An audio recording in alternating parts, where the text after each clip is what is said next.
মোহনপুর মহকুমার নোয়াগাঁওতে উড়াবাড়ি আমচুয়া থানসহ অভিযান চালাবে কাইনুই জনে এরাদা জায়গাকে সিদ্ধিবাগান তানফারিকা পুলিশদের সিআরপিএফ অভিযান প্রায় 25 লাখ সিদ্ধিনি চারা তানফারিকা গৌমাজরা রমি আমচ এরাদা জায়গাকে সিদ্ধি চাষ খাইবারে কক্সমনে বিশেষ দিয়ে ও অভিযান চালুকা মহকুমা পুলিশ অফিসার আশিক দাসগুপ্ত শাখা কেফে মানে চাষতে পাঁচায় খুনি ফাঁসে পুলিশনি অভিযান মুস্কানে সালোপ জারি তোকায় রাতা জায়গাকে সিদ্ধি চাষ খাইমাই লগে থাপা জাকারকনি ফাঁসে রাখিয়াপি নানি হুসে রেখাব মাদক মুক্ত হতা খাই দিশানানি বাগে পুলিশনি ও অভিযান বসু কার্যক্রম নাই তাবো অভিন ফাঁসিং নাইকলমা 11টা থেকে 3:15 অবধি সিআইপিএফ স্টাফ বড়বাবু আছেন 124 battalion CRPF led by assistant commandant sir additional SDM Mohanpur এবং আমরা সবাই মিলে নোয়াগাঁও যে নোয়াগাঁওর বিসির উড়াবাড়ি এরিয়াতে আমরা গাজার যে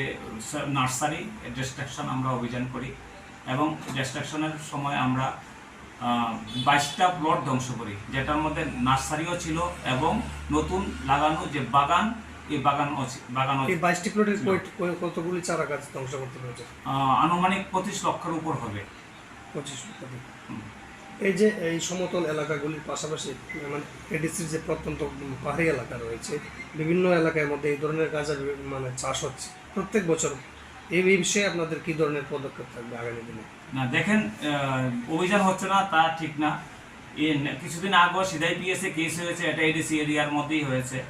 আমরা অভিযান করছি এবং রেড হচ্ছে এবং সিজারও হচ্ছে, সাফিসিয়েন্ট সিজারও হচ্ছে, অ্যারেস্টও হচ্ছে এবং এই সমস্ত যে অভিযান স্যাপলিং ওই এরিয়ার মধ্যে থাকলে, ওই নার্সারি থাকলে আমরা ওই জায়গাতেও অভিযান করব এবং এই নেশা বিরোধী যে নেশামুক্ত ত্রিপুরার লক্ষ্যে। Bureau report, Asian Times.